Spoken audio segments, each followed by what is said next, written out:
Hello everyone and welcome back to Cyberwhale. I hope you all are doing well. And recently, if we remember in the previous video, we have covered up about information disclosure vulnerability. So when I created that video, I came across some other vulnerabilities as well. Like we all know that if we are discussing about cybersecurity, so there are definitely so many vulnerabilities that we should know, we should have idea about, and there are definitely vulnerabilities. So that's not even a case of like question that whether there is vulnerability or not, whether there is any loophole to discuss or not in cybersecurity. So we have. So I thought that why not create a playlist for beginners level, like we are discussing and reading the articles, discussing about different type of vulnerabilities and how they actually work and what is the loophole and why is they considered as a loophole or a vulnerability actually, and why we are considering or mentioning them, that is actually the loophole in a system and that should be taken care of.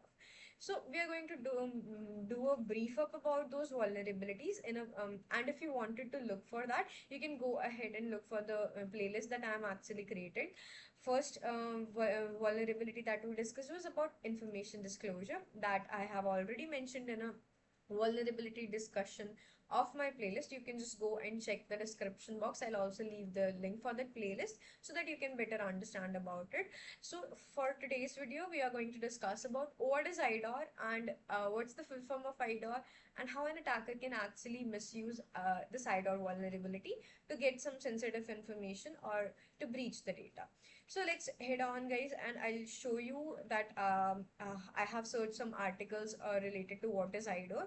So we will discuss that. We'll read those articles. I'll explain you in my way that I actually learned stuff so that you can get a better idea about it. So let's just get back to it. Let me share my screen with you so that you guys can understand. Just give me a second, guys.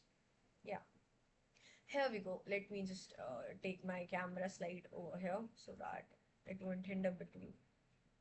Yeah, just give me a second. Yes.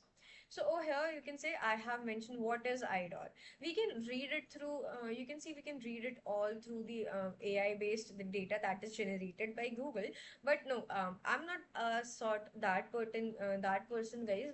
I'm gonna take it up in a with the help of Medium articles, with the help of Geeks for Geeks, or with some other articles or blogs that are mentioned related to IDOR, so that we can understand the different perception of different people who have written these articles.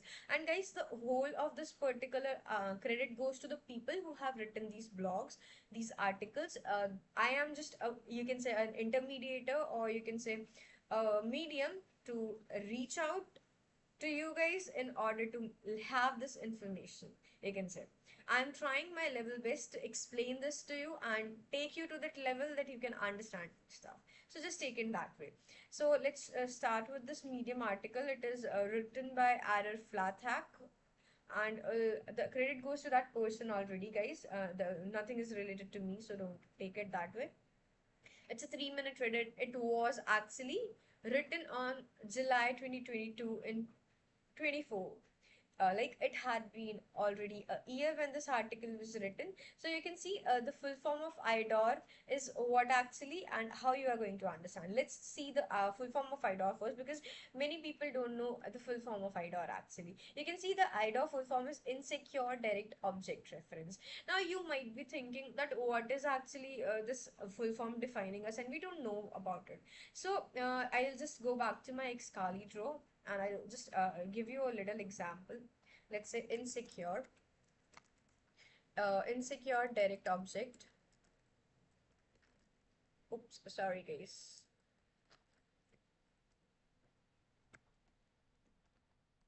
So over here you can see this, guys, insecure direct object reference.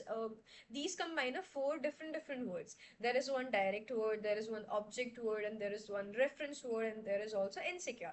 Insecure means, guys, there is definitely some sort of loophole over there. That means that particular you can say website or something have insecure stuff over there, or that is not totally secure. So that's why we have mentioned insecure for I.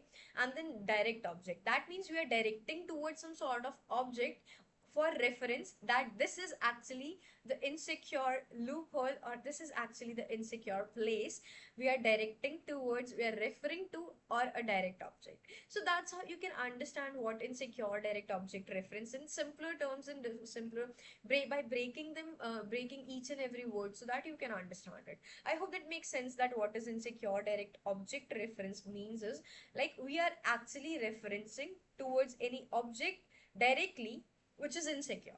Getting my mind, guys, that we are actually taking up in that manner that this particular object is insecure, and we are directly referring to that. So that is what IDOM means. So in simpler terms, we'll just get back to the article that we were studying.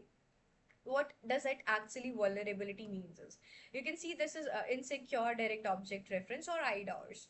So an IDOR is a sort of vulnerability, guys, which is a write controls problem that occurs when a direct reference to an object is controllable by the user. That's what I mentioned now, that it is actually, guys, that we are directly referring to an object. So it is similar, that it is a write controls which have some sort of insecurity, which is not totally secure, and it is directly referencing to any object, to any place, or a personal information which is controllable by user. That means us, we are the users, right, guys? We actually use websites, we actually use the features of websites or applications or mobile apps, right? So that's how we are directly referring, and these are controlled by us. So these are actually referencing to those vulnerabilities actually. So often this type of vulnerabilities allows horizontal granting. Just give me a second, guys, just a second. Yeah. Sorry for the pause, guys. I had something important to do in between. Yeah. So let's get back to this. This type of vulnerability allows horizontal granting of privileges. That means we are getting an access to information of users with same rights. Let's take an example, guys. Let's say if it's actually you, this is particularly a user, which is a you. So this vulnerability grants you an access of the same user condition, that is someone else, let's say another user. So that means you can have actually the access to another user's information as well. Just give me a second, guys, just another second, guys. Just a pause. Yes, guys. So sorry. Actually, I'm getting non-stop calls for meetings. That's why I have to like cop up a little with it. So yeah, that means basically, guys, this is a vulnerability which is actually allowing you to grant access or get an access related to your person only, like related to the features that you have the right to access. You can get the access to those information or sensitive information of another user as well. So that is what means is horizontal privilege escalation. That means कि आपको that you are able to get the information of some another user of the same of the same privileges. That if you have the privileges to check your bank details, your to check your in personal information like your name, your Aadhaar card information, so that you can see other persons or who have the same privileges to these features, you will be able to see the details of that person in such a manner. That is what horizontal privilege means. So that is what this vulnerability actually does is, if you are an admin, then you will be able to see another admin's information as well by using this vulnerability. So that is what actually this vulnerability does is, I guess this makes sense, that you are able to get in your head that what is actually this vulnerability. So moving on further, you can see there is an example also mentioned by this person, that let's consider the case of SaaS application that includes invoice read and write functions. That means there is particularly one SaaS application which is including invoice read or write function. That means you can read those invoices and you can edit those invoices as well, that this particular invoice have the write and read functionalities. So with predefined access and this user rights, so that means that it have a predefined access, that who can access it, and there are user rights, that only these users have this right to get into this, and only these users will be able to get the invoice reading functionality, and these users will get the write functionality. So that's how it's gonna work. Let's say the term IDOR becomes popular with its appearance at OWASP 2007. This IDOR become famous because it appeared in OWASP 2007 vulnerability list, and that's why it comes up with that. So however, this is just one example of many access control implementations, mistake that can lead to bypassing access controls. So that means you can bypass access controls with the help of this IDOR vulnerability, and this is one of the example out of all other different, you can say, access control implementation mistakes. So let's take an example how you can actually look for this IDOR vulnerabilities, or how you can see that write control are misconfigured. So you can see allowing a user to access like read and or write and the builds of other application users simply by changing the URL. That means you can just manipulate the URL and you'll be able to see that. So over here you can see https www.example.com, and then there is a mentioned stuff with invoices, and there comes the feature that is mentioned 002546. So if somehow a person is able to change that digits and given the invoice number, that this invoice number have this number actually 002546, and if someone tries to manipulate and changing the URL parameter from 02546 to 2547 or 2746, anything that you wanted, as this person have mentioned, you just simply change that invoice ID, and as soon as you did that, if the file particularly exist, you can say if there is any file which is existing of that particular ID, you will be able to see, and we haven't looked for anything and no legal checks have been done. You can see that you will be able to see those informations related to everything, and that is actually an IDOR vulnerability, and this is called IDOR. I hope this makes sense and you are getting that how you can actually perform or understand if there is any IDOR vulnerability or not. So what is the IDOR attack method? He have mentioned that as well, she who have written this. I'm thankful that they have written this so that I can make you explain it a little more better. You can see create two accounts if possible, or else enumerate users first. That means you can simply create two accounts. One is for another ID and one is for another ID. Like you can create two IDs at a particular system or particular website to check whether this is IDOR or not, and you can or you can just simply enumerate users over there. That means over there you can just simply see that how two accounts are, if there is an account number for particular system, then you can check after that if that is working or not.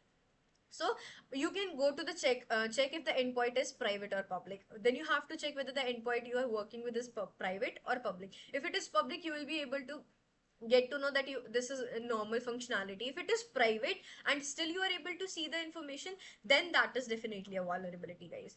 Try changing those parameters and param values to some other users as well, and see if it does anything to their account. If you're able to see their account, if you're able to manipulate with those accounts, so you have to look for that. And you can see changing in that is basically for the burp suite. Well, we will do practical, I'll explain you in that. For now you can just understand in a simpler manner, and that was it for the IDOR vulnerability, guys. And I hope that this makes you little bit understandable for what actually is IDOR vulnerability and how you can perform. That's just a simple example for IDOR vulnerability, that how you can actually perform IDOR, or how does an IDOR vulnerability look like. So that's it for this video, guys. We'll see you with some other IDOR examples in the next video, if I'll be able to create video as I get a little bit of time out of my tight schedule. We'll try to definitely create one video for that as well, and I'll show you some more other exaggerating examples of IDOR and how it can actually play with your sensitive information and data. So I hope to see you in the next video, guys. If you like the video, please do like, share and subscribe my channel. If you are new to my channel, do not forget to subscribe it so that you can get to know more about it. If you liked it, also share it with your friends and colleagues so that they can also get a benefit out of it.